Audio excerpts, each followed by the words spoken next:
Olá a todos, sejam bem-vindos à nossa 25ª aula de gestão de projetos. Já na última aula do dia 20, nós começamos a ver uma tendência de mercado que é o COCOMO 2. É a evolução daquele COCOMO que a gente viu alguns meses atrás, né? O COCOMO convencional, foi uma das primeiras métricas usadas em gerência de projetos para fazer dimensionamento de custo, de prazo e equipe, né? Evolução do COCOMO antigo, a gente cai no COCOMO 2. É uma evolução, uma adequação, né, às mudanças ocorridas na área de tecnologia de informação nas últimas décadas. Tá? A amostragem aqui é muito maior, 3 vezes maior, né, 163 projetos, do que o COCOMO inicial, para derivar as fórmulas, as tabelas e as funções. Né? Aqui são 161 projetos que foram avaliados, né? Essa Universidade do Sul da Califórnia tinha uma amostra de 161 projetos já desenvolvidos, onde ele já tinha contabilizado quanto tempo gastou na análise, projeto, testando, codificando. Então, a partir dessa amostra de cases resolvidos, começou a fazer estimativas, regressões, testes, né? Evoluções matemáticas, né? Tentando definir aí as fórmulas, equações e funções que vão ser apresentadas, já estão sendo apresentadas. Na última aula, a gente viu um dos 3 modelos, que é a composição da aplicação. É um modelo específico para empresas que usam ferramentas e-case. Lembra das ferramentas e-case, geradoras de código, que trabalham com prototipação, né? Então, se a sua empresa não usa uma ferramenta dessa, exemplo dessas ferramentas, gente, composição da aplicação é assunto da última aula, da aula 24, tá? Do dia 20 de maio. Exemplos de ferramentas que usam esse ambiente case é o Genexus, né? O SES mesmo usou o Genexus muitos anos, com uma equipe de 2, 3 analistas, faziam toda a informática, né? Essas ferramentas e case, elas apostam que você, com a equipe pequena, você consegue desenvolver muita coisa, desde que você tenha muito recurso computacional, que o código gerado não é lá essas coisas de qualidade, né? Bom, a aula de hoje a gente vai dar uma validada aqui nas 2 tendências de mercado, que são do COCOMO 2, que é o pré-projeto e o pós-arquitetura. A história aqui é a seguinte: sua empresa não usa ferramenta e-case, você vai ter que se adequar ou pré-projeto ou pós-arquitetura. Vai ter que ir bem devagar, né? Que talvez pela primeira vez aqui você vai ver que seu curso efetivamente é de engenharia de software.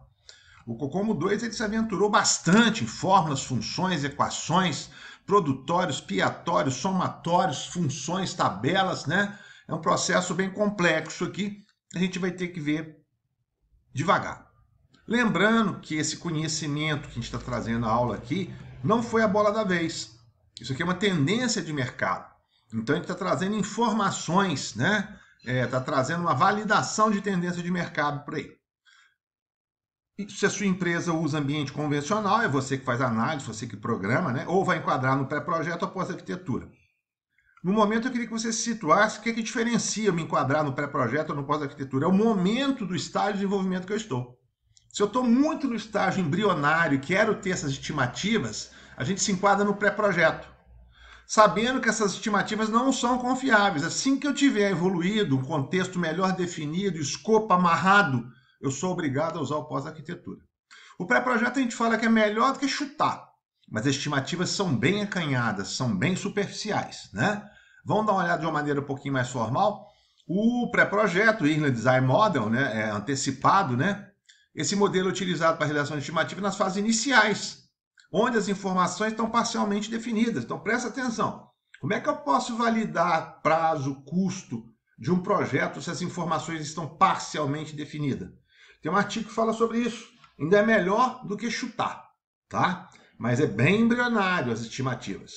E o que o COCOMO 2 tem para nos oferecer a nível de métrica efetivamente confiável é o modelo de pós-arquitetura, Pós-Architecture Model. Esse modelo é utilizado para a realização de estimativa quando o projeto está pronto para ser desenvolvido.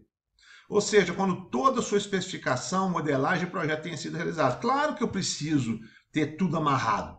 Meu escopo, modelagem, né? A gente costuma falar que na prática, o que a gente usa comercialmente é o pós-arquitetura, tá? Mas aqui a gente está no modelo acadêmico, vamos ver a diferença dos dois. É um momento, estou no momento muito inicial, embrionário, e eu estou no momento que já defini escopo, já amarrei minha análise, especificação de requisitos. Claro que as estimativas daqui vão ser muito mais acuradas.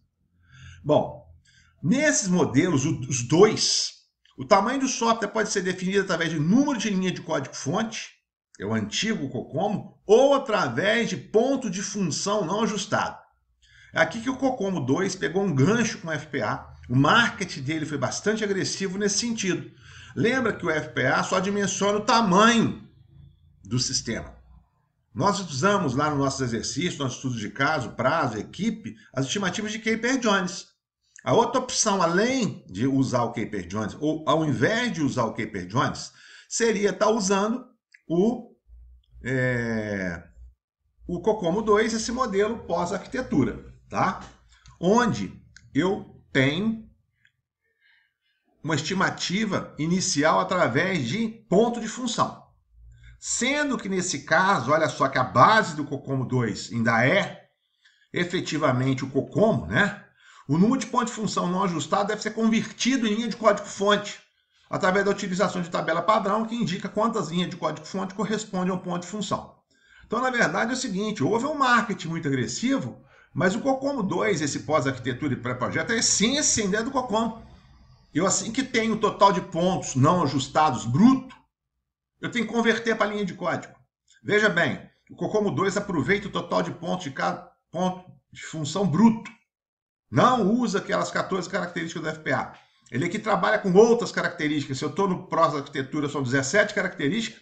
Se eu estou no pré-projeto, são 7 características. Ele tem seus próprios coeficientes de correção. Então, o que me importa aqui é você se situar. Se a sua empresa não usa ambiente case, ou você vai se enquadrar no pré-projeto ou pós-arquitetura. Então, nós estamos adiantando que os dois, você tanto pode basear os seus cálculos em linha de código, que é uma coisa um pouco defasada, ou basear em ponto de função, mas no fundo você tem que converter para linha de código, usando essa tabela 5. Vamos dar uma olhada nessa tabela 5? Olha aqui. Se eu tenho um sistema e quero desenvolver em Java, um ponto de função equivale a 53 linhas em Java.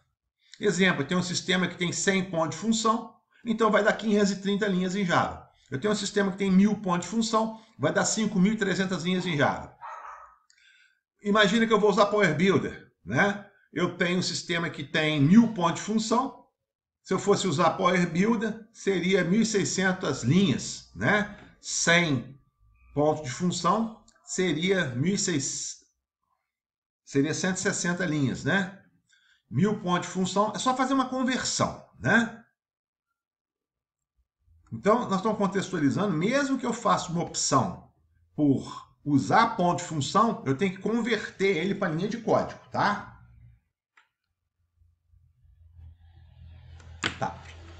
Bom, para calcular o esforço desse pré-projeto e pós-arquitetura, são usados alguns fatores de equilíbrio e direcionadores de custo. Aqui, gente, são os coeficientes de correção. Lembra que lá no FPA eu tinha 14 características, né? Aqui eu vou ter 5 mais 7 ou 17. Quando eu estiver usando o pré-projeto, vai ser 5 mais 7, 12. Quando eu estiver usando o pré-projeto, vai ser 5 mais 17, 22. Então, aqui, na pior das hipóteses, eu vou ter no pré-projeto 5 mais 7, 12. E no pós-arquitetura, 5 mais 17, 22. De onde vem isso aí? Os fatores de equilíbrio são 5, tanto no pré-projeto quanto no pós-arquitetura. Contribui para a determinação da relação do tamanho em relação ao esforço. E o direcionador de custo, que influencia no esforço e no prazo, são 7 se eu estiver usando o pré-projeto e são 17 se eu estiver usando o pós-arquitetura. Veja bem, vamos ser mais objetivos. O COCOMO 2 tem 2 ambientes de coeficiente de correção. Um que ele chama de fator de equilíbrio, é 5 para qualquer arquitetura que você esteja usando, pré-projeto ou pós-arquitetura. Já esse outro grupo de coeficiente de correção, chamado direcionador de custo, são 7 coeficientes se eu estiver usando o pré-projeto e são 17 se eu estiver usando pós-arquitetura. Bom, são esses fatores de equilíbrio e direcionador de custo que tornam o modelo adequado para o projeto estar sendo desenvolvido, são os coeficientes de correção, né? Uma importante diferença entre o COCOMO básico, né, 81 e o COCOMO 2, é que o modelo atual pode ter seu direcionador de custo, fatores de equilíbrio constantes alterados, porque a gente chama de uma calibragem, realizada pela equipe que utiliza o modelo, depois a gente vai ver isso. A calibragem do modelo em organização específica possibilita a realização de estimativas mais acuradas, uma vez que estarão sendo considerados dados históricos, desde que você os tenha, da própria organização, né? Aqui estou comentando que os coeficientes de correção aqui, eles podem ser variáveis, tá? Bom, esses dois modelos, né? O COCOMO 2, pré-projeto e pós-arquitetura, uma combinação das técnicas paramétricas de FPA e COCOMO, que calcula o tamanho usando o COCOMO, FPA, e depois dou continuidade em prazo e custo usando o COCOMO. E também usar alguma coisa não paramétrica, né? Tipo especialista me ajudando nesse dimensionamento, tem sido considerado uma boa solução. A gente viu durante o curso aí a sigla SLOC, que significa Source Lines of Code, uma linha de código fonte, né? Gente, a proposta aqui é calcular o esforço de desenvolvimento. Essa fórmula vai ser muito bem detalhada aí nas próximas aulas, vão fazer exemplos, né? Mas já apresentando ela para vocês, o esforço de um profissional MEI, isso aqui é a unidade de medida, é uma constante A, vezes o tamanho do sistema em milhares de linhas de código, elevado ao exponencial G, que é uma constante B, que é influenciada por aqueles 5 fatores de equilíbrio, né? Aqueles 5 fatores de equilíbrio vão ser usados aqui no cálculo desse exponencial aqui, tá? E os direcionadores de custo, que são 7 para o pré-projeto e 17 para o pós-arquitetura, vão ser usados aqui nesse produtório ou piatório. Gente, quando eu falo somatório, é uma unidade mais conhecida, né? 1, 2 e 3. O somatório é 1 mais 2 mais 3. Agora, o produtório ou piatório é 1 vezes 2 vezes 3, né? Produtório eu multiplico, somatório eu somo. O produtório é chamado também de piatório. Pessoal, não estranhar isso aí um pouquinho, não sei se você já tinha ouvido falar nisso. Aqui a tabelinha 5 de conversão, dependendo da linguagem que você está usando, qual que é a relação de um ponto de função com linha de código, para usar na fórmula, né? Quando eu for usar nessa fórmula aqui, o tamanho vai ter que ser milhares de linhas de código, tá? Aqui só dando um exemplo, né? Lembra que aqui a nossa abordagem é mais informativa. Os fatores de equilíbrio são 5. Olha quais são. E são coeficientes de correção bem atualizados, ao meu ver. Precedência, Flex, Resli, TIM e PMAT. Olha só o PMAT, que legal. Indica o grau de maturidade em relação à CMM que a sua empresa tem. Tem uma tabelinha que nos ajuda a tomar essas decisões aqui, olha. Por exemplo, a minha empresa tem CMM nível 2. É considerado médio. Olha o valor do coeficiente do PMAT para uma empresa de complexidade média, 4,68. Quanto mais evoluído na certificação que você tiver, né? É uma escala ascendente, o nível 1 é o pior, na verdade nem existe, 2, 3, 4, 5. Menor esse coeficiente. Lembra que esses coeficientes são usados aqui na fórmula para calcular o somatório, para usar nesse exponencial aqui, né? Esses coeficientes de correção vão ser usados para calcular esse exponencial G. Vai elevar G. Então, o ideal, quanto menor esse somatório, menor é o exponencial, menor é o esforço. Vamos dar uma olhada aqui em outro aqui, olha. Dos 5 coeficientes. TIM, coesão da equipe. Queria que você notasse que são coeficientes bem atualizados. A coesão da equipe não é só entre a equipe TI, não, entre equipes de TI, usuário, entre os stakeholders, né? Coesão da equipe, vamos dar uma olhadinha lá. Uma das 5 fatores de equilíbrio. Coesão da equipe.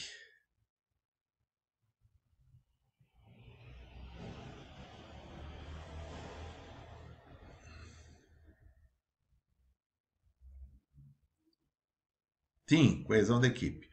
Quanto mais alta a coesão, menor é o valor. Então, o ideal é que eu tenha uma equipe muito coesa. Porque se a minha equipe tiver uma coesão baixa, esse coeficiente vai ser alto, esse somatório vai ser maior. Né? O que eu estou querendo que você entenda aqui nesse momento é só isso. Esses 5 direcionadores, esses 5 fatores de equilíbrio, esses 5 fatores de equilíbrio, esses 5, eles são usados nesse somatório. O ideal é que eles sejam menores. Quanto menor for, menor é o G, menor é o esforço. Já o piatório, na próxima aula eu vou definir melhor, né, quem são esses fatores de equilíbrio, contextualizar isso melhor, tá? Deixa eu só aproveitar aqui para não ficar uma aula pesada também. O produtório é aquele que são 7 se for no pré-projeto e são 17 se for no pós-arquitetura. Ele é um coeficiente multiplicativo. Então, o ideal é que ele seja menor. Vamos dar um exemplo de um fator de equilíbrio, um coeficiente direcionador de custo aqui, por exemplo. Ó. A CAP, capacidade dos analistas. Lembra que ele é um valor multiplicativo.